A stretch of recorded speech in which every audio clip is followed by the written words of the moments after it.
가상화폐, 가상자산 이렇게 불리죠. 이 네. 가상화폐 투자에서 대박을 노리던 한 주부에게 일어난 일입니다. 그녀는 남편 몰래 주택담보대출까지 받아서 총 2억 2천만 원을 코인에 투자를 했는데요. 가상화폐 시장 전체가 하락세를 보이는 바람에 여성은 자신의 자산이 공중분해되는 모습을 실시간으로 지켜봐야했습니다. 대체 어떤 상황이었기에? 바로 이런 상황이었습니다. 네. 이 상황이었는데요. 한 온라인 커뮤니티에 올라온 게시글이에요. 여기 네. 보면은 이 상황이 고스란히 나와 있습니다. 남편 몰래 주택담보대출 받아서 코인했습니다라는 게시글인데요. 네. 작성자는 환불은 어려울까요? 눈물도 안 나옵니다라고 호소를 합니다. 대체 얼마나 손해를 봤을까요? 잠깐만요.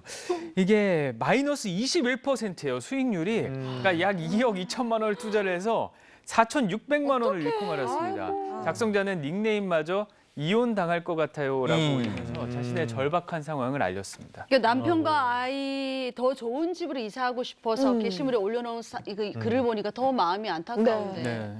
그러면 작성자는 4천만 원 손해보고 여기서 딱 멈췄을까요? 아니잖아요. 그랬으면 얼마나 좋을까요? 좋았을까요? 네. 멈춰야- 얼마나 좋았게요. 그래, 멈춰야 지금 마이너스 20% 넘어가면 사실 이제 주식시장에서 손절 라인 넘어간 네. 거나 마찬가지잖아요.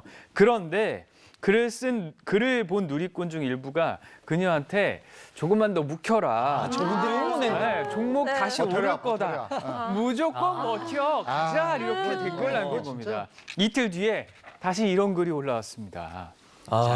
누리꾼 말대로 버텼다가 이번엔 50%로 하락했죠. 20%가 마이너스 50% 된 거예요. 반토막. 미치겠다. 자, 손해가 이렇게 되니까 무려 1억 이상이 됐는데요. 원금 2억이 거의 반토막 난 거죠. 공포죠, 이거. 수중엔 1억 1천만 원만 남았고요.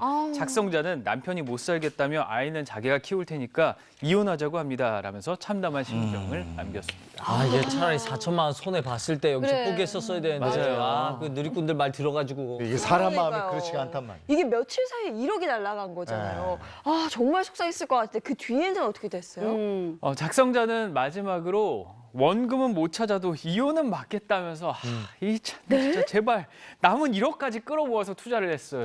또. 이 사실을 알게 된 남편이 남은 1억은 인간적으로 건드리면 안 되는 거 아니냐라는 메시지를 보냈고요. 그녀는 이때 게시물을 마지막으로 더 이상 찾아볼 수 없었다. 이게 노름하고 똑같아. 근데 소식이 안 들린다니까 전 조금 걱정이 되긴 돼요. 그러게요. 그러니까 이게 마지막 1억은 건드리지 말았어야 되는 건데 근데 이미 일은 벌어졌잖아요. 아, 그래요. 아무튼 뭐 투자를 해도 종잣돈으로 없어도 되는 뭐 그 정도 돈으로 투자하면 모르겠는데 네. 빚까지 내서 투자라면은 참 이 가정 온전히 지켜졌으면 합니다. 그러니까요. 근데 부부 사이에 갈등이 생기면 뭐 대화로 해결하더라도 네. 빚은 남아 있는 거잖아요. 맞아. 이렇게 한 사람이 몰래 진 빚 다른 배우자가 갚아줘야 되는 거예요? 우리 민법은 원칙적으로 이제 부부 별산제 원칙을 가져가고 있죠. 이게 네. 뭐냐면 혼인 전은 당연하고 혼인 중에도 그 각자의 명의로 취득한 재산은 각자가 관리하고 권리도 책임도 각자 진다는 겁니다. 다만 예외적으로 일상적인 가사 생활, 가정 생활을 꾸려가는 데 필요한 뭐 생활비라든가 월세라든가 자녀 교육비 이런 부분에 한해서는 부부가 연대 책임을 지도록 그렇게 규정을 하고 있는데요. 이 사연에서 아내가 어떤 일상생활을 유지하기 위해서 이 돈을 빌린 건 아니고 그렇죠. 개인적으로 뭔가 돈을 불릴 욕심으로 맞아요. 투자하느라 거액의 빚을 지게 된 거잖아요. 그래서 이걸 남편이 같이 갚아주겠다라고 얘기를 하지 않는 이상 원칙적으로는 남편에게 이 빚에 대한 책임을 물을 수는 없을 것이다 이렇게 판단이 됩니다. 그렇지만 대출을 받아서 쓴 돈 중에 이 투자 말고 진짜 일상생활을 위해서 필요한 부분에서 쓴 부분이 있다고 하면 이 부분은 남편이 같이 책임을 지게 될 가능성도 있습니다. 아니 근데 이게 우리가 지금 뭣도 모르고 들어가는 이런 걸 투자라고 하는데요. 네. 옛날로 치면 이거 완전히 노름빛처럼 들려요 지금. 네네. 근데 이런 상황에서 이혼까지 하게 됐는데 이게 성립이 되는 겁니까? 옛날에 제가 고시 공부할 때 이런 말이 있었어요. 네. 고시 떨어지면 시험 떨어지고 돈 떨어지고 여친 남친 떠나간다. 주식이나 코인이 떨어지면은 주식 코인 떨어지고 돈 떨어지고 배우자가 떠나간다. 이런 말이 있거든요. 지금 투자자가 코인 투자자가 800만이 넘습니다. 네. 정치권도 눈치 보는데요. 뭐 이 중에 한 명도 있고요. 누가 눈치 봐. 누구야?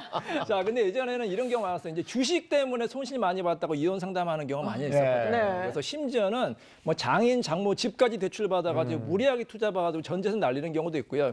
특히 코인 같은 경우에는 24시간 거래할 수가 네. 있고요. 상한가, 하한가가 없습니다. 그 마이너스 50% 손실은 기본이에요. 물론 수익이 날 수도 있지만 그래서 굉장히 위험하기 때문에 대박이 나는 경우도 있지만 이제 쪽박 손실이 나는 경우도 네. 많아요. 근데 주식이나 코인이나 불법은 아니잖아요. 합법적인 투자이기 때문에 단순히 코인 투자만 하는 것 자체만 가지고 이혼 사유가 될 수는 없지만 이로 인해서 부부간의 신뢰관계가 깨지고 가정 경제가 파탄이 되면 이혼 사유가 될 수도 있습니다.